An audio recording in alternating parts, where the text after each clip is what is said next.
Hi BookTube. Happy Halloween and all that. Hope yours is going well. Mine is going well. Ours is, well, actually, Rod's having a bit of a rough year. He's lost another limb. Haven't you? Yeah.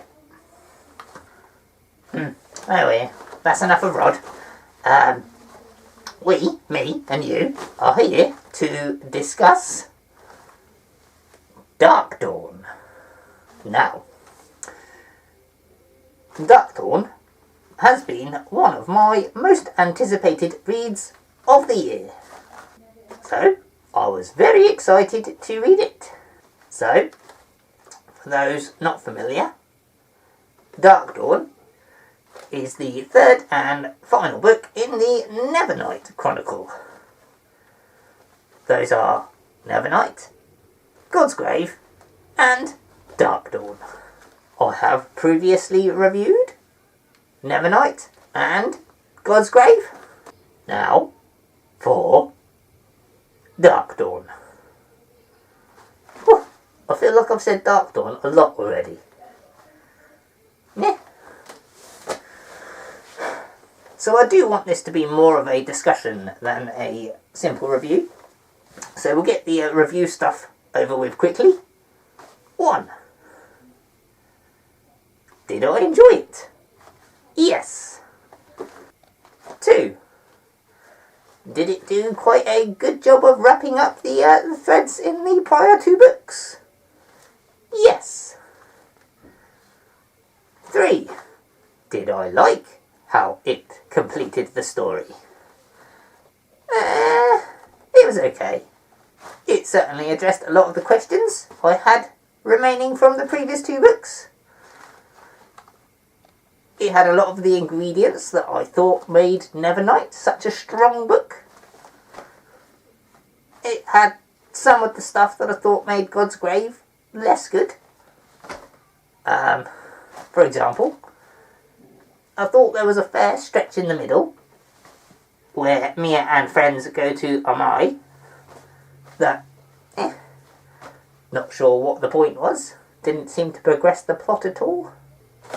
Overall, I enjoyed it. I would definitely recommend reading the Nevernight Chronicle, but I thought books 2 and 3 didn't really live up to the potential and the tone set in Nevernight, the first book. And let's go on to discuss some of that with spoilers. Spoiler warnings! So, let's get to the good stuff. And by that, I mean the things I liked. I liked that Mia began to question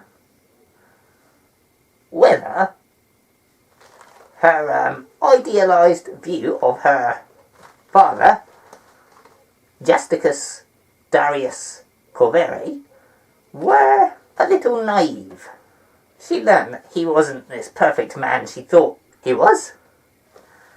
And also, she began to consider that her sworn enemy, the man she's been trying to kill most of her life, Julius Scaver, is maybe not that much worse than the rest of his elite class. He's even kind of doing a good job of running the Empire. But she decides she still wants to kill him anyway. And I respect that about her. I liked that the librarian, or chronicler, Alias, got a bit more page time. Quite enjoyed some of his backstory. I liked that the author maintained his willingness to kill off a character here and there. In the most sucky of circumstances sometimes. And I liked that Mia won. You know, got the moon back. Did you necessarily see her goal being to get the moon back? No, I didn't. I was okay with that though. Thought that plot kind of worked. And throughout the Nevernight Chronicles, and I know it's a contentious point, I have appreciated that the book is told through a narrator, where that narrator has his own personality conveyed to the reader through the somewhat slightly annoying footnotes.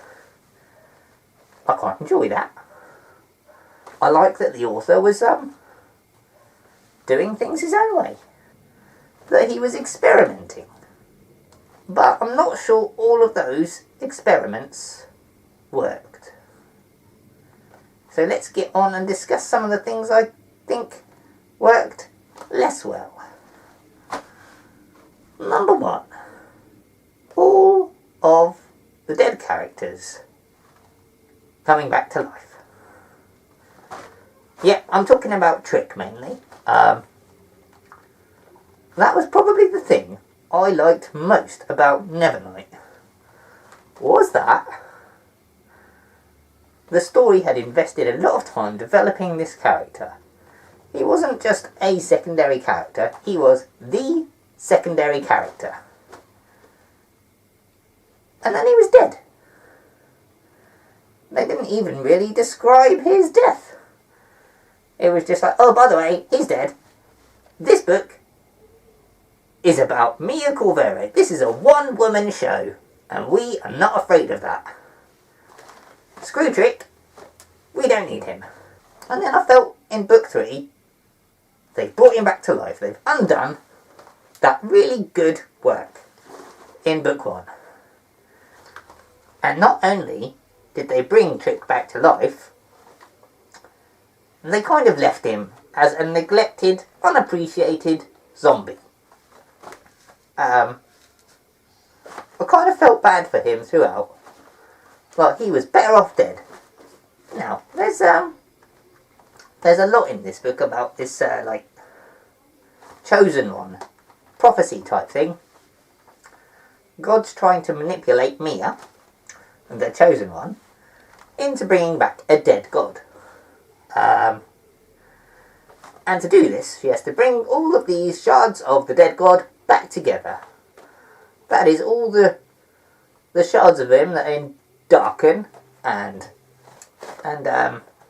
demons like Mr. Kindly and Eclipse, all together into one being to bring that dead god back to life. Okay, that works. And she does it at the end. Except the shard of the dead god that is in her brother, Yonan. That one is separate, apparently. So, actually, what she had to do was bring all of the shards of the dead god, except the one in her brother, back together. Not sure how I feel about that. Well, I am. It seems a bit of an oversight. And I do like to be pedantic. While we're on the subject of the Chosen One and the prophecy, in which Mia kind of knows that she has to die in order to bring back this god.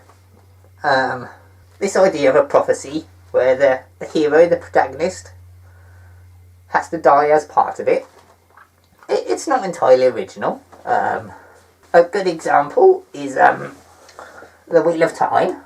Ooh, there they are, some of them. Where they're the main character in that, Randall Thor, right from the start, knows that to save the world, he will have to die. Now those two characters, Mia and Randall Thor, they take different paths towards that, and is quite coldly accepting of his fate. He's got to save the world, even if it means his death. Mia's a bit more like, no, screw you, I like being alive.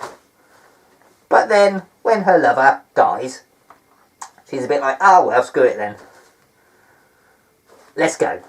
Which I thought was good, but he couldn't let it lie. He had to bring her back to life. They did that in Wheel of Time too. Didn't much like it then. Liked it even less in this book, because I had high hopes that Jay Kristoff would actually leave his main character dead. But no. Had to bring her back to life to live a happily ever after undead eternity. Yeah. But what I found most awkward about this book was this book. Quite a big feature of this book is that the Nevernight Chronicles, all 3 books, are in this book. And they have quite a significant role in it. They're almost a character in themselves. And presumably, in that book, in this book was a character in that book. Wait, did that make sense? Anyway, while I like the idea of experimenting with a book where that book is a feature of that book, was the 3rd book in a series the place to do it? I think it's an idea that could work. But in this book, in DarkDawn, I felt like it was a fudge. I kind of felt like the author had the plot where it was, and he knew where the plot needed to be, and he couldn't work out how to get there. So he had the plot explained to the characters in the book through publishing the book in his own book. Yes, ultimately I thought that didn't work. At least not to my enjoyment. And my final gripe was that my favourite character in the book, Mr. Kindly, who is at his best when doing a bit of a comedy duo with Eclipse, it was taken away from me. Eclipse, dead. Mr. Kindly, in exile for half the book. I was a bit like, I don't care what Mia's doing, where's Mr. Kindly? What's he at? Give me more Shadowcat. There was not enough Shadowcat in DarkDawn. You can quote me on that. So, on balance, I enjoyed the book. I really, really enjoyed Nevernight. And, on the strength of that, I would probably still recommend reading all 3 books. But DarkDawn is somewhere between a 3 and a 4 star for me.